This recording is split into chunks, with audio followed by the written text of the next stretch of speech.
God has given us life to live, and that life is best lived by grace. Hello everyone! Kumusta po kayong lahat? Tayo po ay nagpapatuloy sa ating programang Life and Grace na sumasagot sa mga important na mga questions. At sinasagot po natin at pinag-usapan po natin, kagaya po ng nakaraan, pinag-usapan po natin ang patungkol sa kagalingang na i-provide na sa atin ng Panginoon, na ito ay kinakailangan natin lang tanggapin at paniwalaan at maranasan sa ating pong buhay. I just want to say now na tayo po ay may mga natatanggap na mga testimonies patungkol po sa kagalingan na sila po ay nabuksan ang kanilang kaisipan sa pagpapaliwanag natin at sa pagsagot natin ng mga tanong. At natutuwa po tayo na kayo po ay natutulungan. Patuloy po tayong maniwala sa sinasabi ng salita ng Diyos na ang lahat ng ito ay kasama sa tinapos ni Kristo sa krus ng Kalbaryo. At ang nais ng Diyos ay tayo po ay mamuhay na lumalakad sa kanyang divine health. Sa episode po natin ngayon ay pag-uusapan po natin ang topic na generational curses o yung tinatawag na mga sumpa sa salin lahi. Pag-uusapan po natin ito dahil mayroon pa rin pong ilang mga Christians na kahit na nga po sila ay born again na, ay naniniwala pa rin sa idea ng generational curses. Katulad po ng mayroon sa Old Covenant of the Law. At sa akin pong personal na palagay, ay ito ay dahil sa hindi pa nila nauunawaan ng gusto kung gaano ka-superior, gaano ka-kompleto at gaano ka-excellent ang tinapos ni Kristo para sa ating lahat noong ibinigay niya ang kanyang buhay para sa atin doon sa cross of Calvary. By the way po, para po doon sa mga ilan na nagtatanong, ano po ba itong generational curses? Paano ito nagsimula? Saan ito nanggaling? Ito po yung sasagutin natin. Ano ba ang ibig sabihin ng generational curses? Alam niyo po, this refers to any health issue, yung mga sakit or negative pattern of behavior or natural circumstances po that is assumed to be passed down from generation to generation. Sakit na naipapasa from generation to generation, mga masamang pag-uugali na naipapasa po from salinlahi to salinlahi, o yung mga pangyayari na nangyayari sa mga ninuno na sabi nila'y minamana ng mga susunod na saling lahi. Pinaniniwalaan po itong naipapasa sa susunod na lahi o yung tinatawag nating ang salin lahi. Okay? Kalimitan po ay itong naririnig po natin na sinasabi po ng mga matatanda patungkol po sa kanilang mga kakilala, lalo na kapag nabalitaan nilang sila ay na-hospitalize, sasabihin po nila, ay ang pamilyang iyan ay pamilya ng mayroong diabetes. Yun po yung sabi nila. O kaya naman ay sasabihin nila, lahing may high blood ang mga iyan. Ganun po kasi yung paniniwala nila. Naririnig po natin ang pareho sa mga ugali o negative patterns ng behavior. For example po, kapag ang isang ama ay alcoholic, ang kanya pong anak ay magi-struggle din with alcoholism. O kaya naman po, kung ang kanilang lolo o kanilang magulang, ang kanyang mga tito at mga aunties ay naging hiwalay sa asawa, yun pong mga anak will likely get divorced or maghihiwalay din sa kanilang pagiging asawa at some point. If the family has lived in poverty for generations, naniniwala po sila that the children will not be able to escape poverty. However, nais ko pong sabihin sa inyo na ang salita ng Diyos ay nagsasabi sa atin that Jesus came. Si Jesus po ay dumating and He became the curse for us to set us free from generational curses. So please keep listening to this and find out how and why generational curses has no more power over you as a believer of Christ. Balikan po natin ang origin. Saan po nanggaling itong generational curses? Paano ba ito nagsimula? Itong idea po ng generational curses ay nanggaling po sa Bible. Sundan niyo po ako, magbabasa po ako sa Exodus Kapitulo 34, talatang 7. Ang sabi po dito, tinutupad ko, ang Panginoon nagsasalita dito, ang Panginoong Diyos, ang sabi po niya ay tinutupad ko ang aking pangako maging sa libo-libo at patuloy kong ipinapatawad ang kanilang kasamaan, pagsuway at pagkakasala, ngunit hindi ko pinalalampas ang kasalanan ng ama at ang pagpaparusa ko'y hanggang sa 3 at 4 na salinlahi. Sabi po sa wikang Ingles ay ganito, by no means clearing the guilty, visiting the iniquity of the fathers upon the children and the children's children to the 3rd and the 4th generation. Alam niyo po, dahil po dito sa passage na ito, many believers have fallen for this idea that they are bound to repeat the sins of their parents and grandparents. Sa kanilang palagay po, ang nararanasan nilang hardship o paghihirap sa buhay ay punishment po for the mistake of those who came before them. Yung nga pong mga ninuno nila. At ang mas masaklap po dito at ang mas nakakatakot pa dito ay ang idea that the sins can be passed down to our children and they might suffer for our mistakes. Yung pong mga anak natin na maaaring sa ngayon ay bata pa, ay destined na para mag-suffer because nagkakamali din po tayo sa buhay. Nang atin pong mga anak ang magdudusa sa mga pagkakamali natin. Wow! Bad news po ito, hindi po ito good news. Pero sandali lamang po mga kapatid ko kay Kristo. Paano ito lumalapat sa good news na narinig natin at tinanggap natin? Alam niyo po ang gospel na tinanggap natin, the gospel message na pinaniwalaan natin at nakapagdala ng salvation o kaligtasan sa ating mga buhay. Paano po ito lumalapat dito? Doesn't the word gospel mean good news? Oo nga, maaaring nakakakita pa rin po tayo dito sa mundo na mayroon pa ring struggles with negative things being passed down from generation to generation. But ganito rin po ba ang nangyayari sa mga buhay ng mga believers in Christ? Namatay ba si Jesus para makaranas tayo sa buhay na naipapasa ang general curses kagaya po ng sa mundo? Did Jesus die for us just so we could experience life under the same generational curses as the world? Yung pong binasa natin sa Exodus chapter 34 verse 7 is a negative consequence of the curse of the law.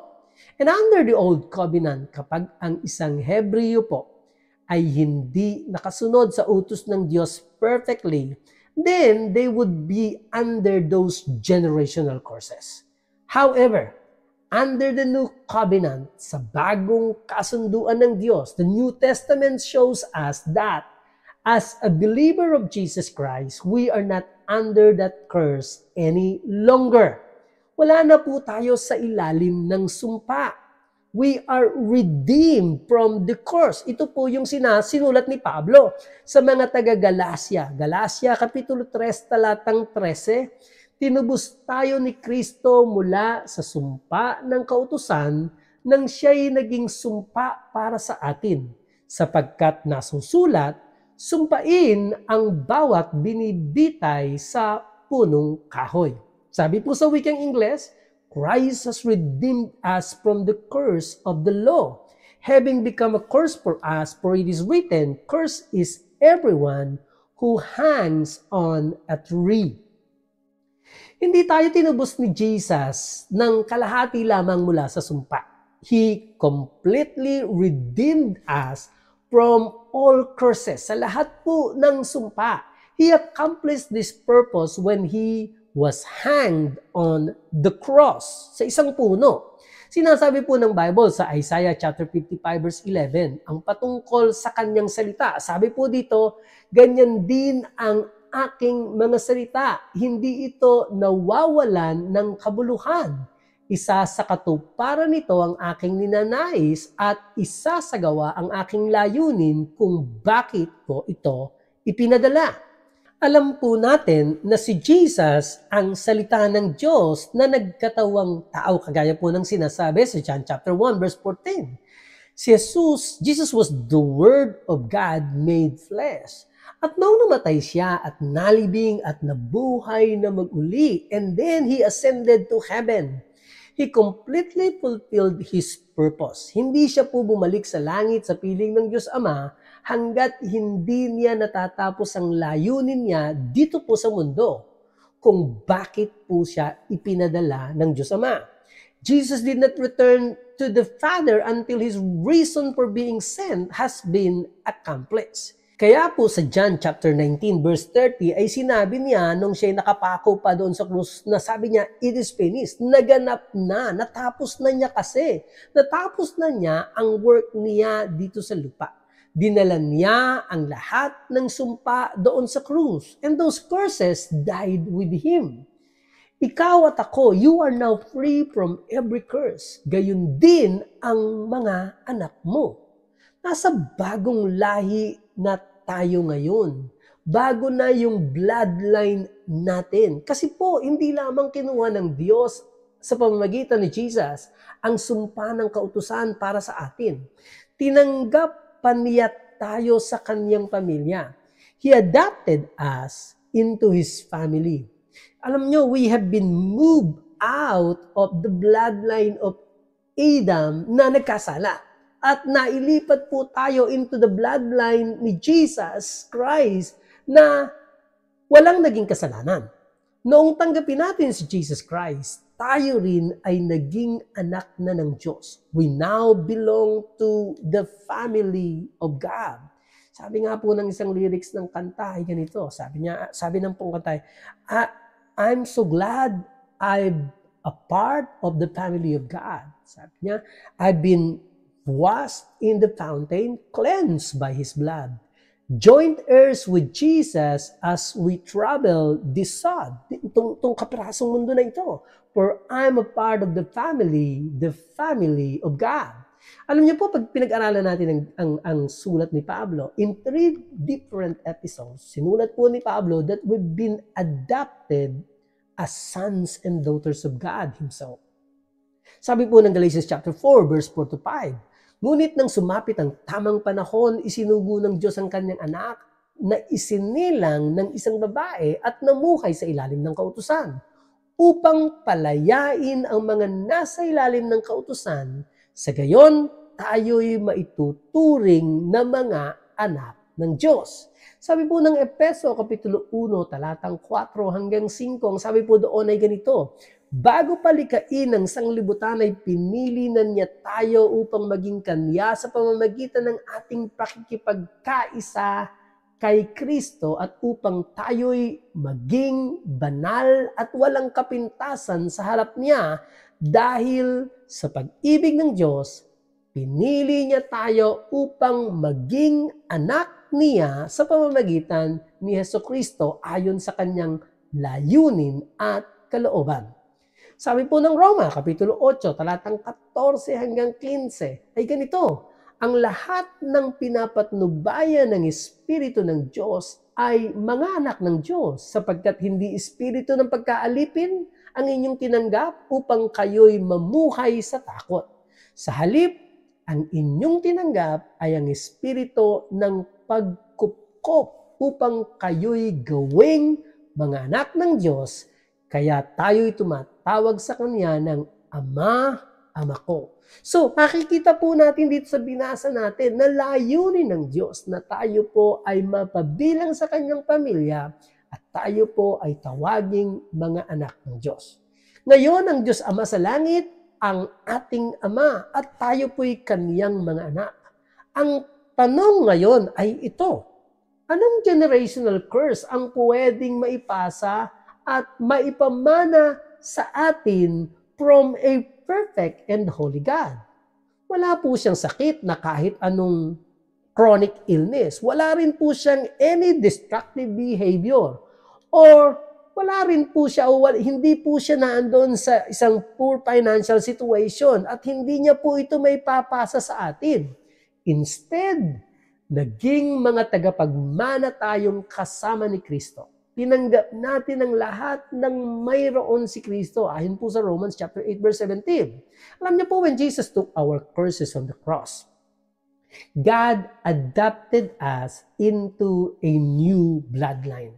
And He is not even remembering our sins.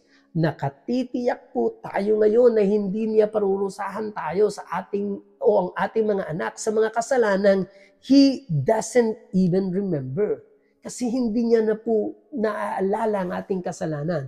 Alam niyo po sa Old Testament may prophecy about this, about the new way of handling sin in the new covenant.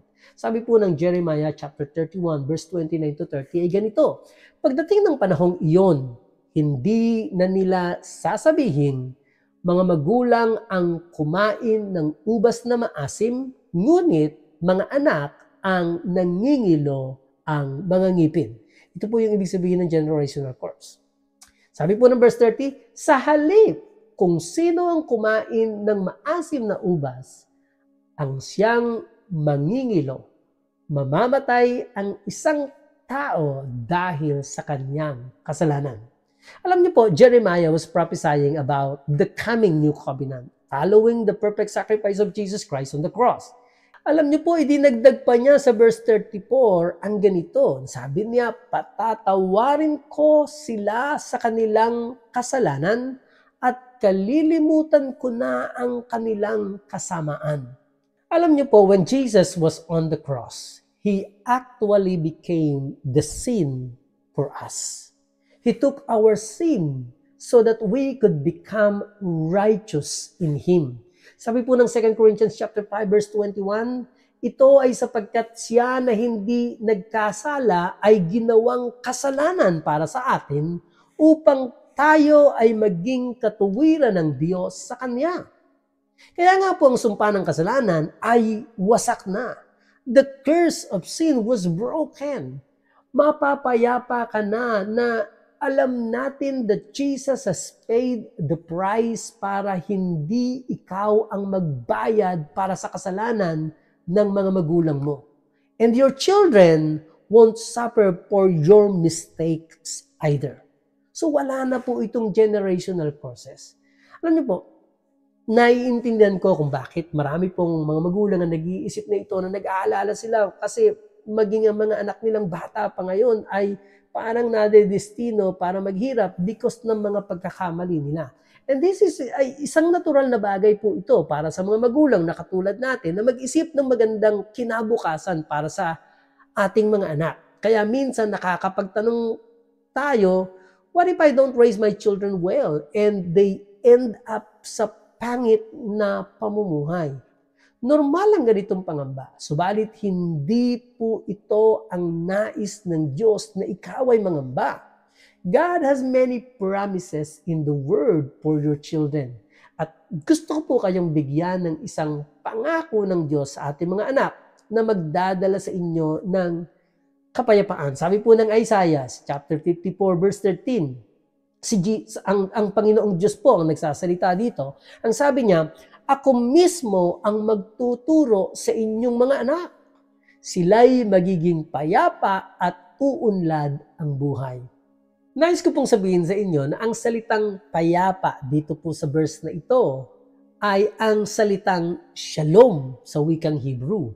Lagi niyo po itong naririnig sa akin. And what it means ay completeness, safety, soundness in body, welfare, health, prosperity, contentment, and peace. Ito po yung ibig sabihin ng isang word na ito, shalom. Kaya po ito lagi niyong naririnig sa akin because ito po yung idinideklara ko sa inyo na kayo ay maging kompleto, na kayo ay maging ligtas, na kayo ay maging sound in your body, means living in the divine health, na ang inyong mga pangangailangan ay natutupad or napupunan, na ang inyong kalakasan at kalusugan, ang inyong prosperity, ang inyong pag-unlad, ang inyong contentment at ang inyong kapayapaan.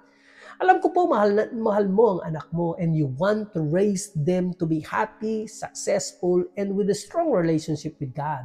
And I can promise you, you will not do it perfectly. And that is okay. Kasi po magkakamali pa rin tayo.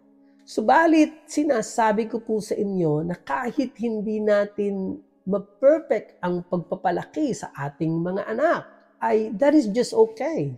Because ipinapangako po ng Diyos mismo na siya mismo ang magtuturo sa ating mga anak and they will have great peace. The Lord is promising you, anak, makinig ka sa akin. You just follow my leading to the best of your ability. Keep your eyes on me and I will teach you how to raise your children.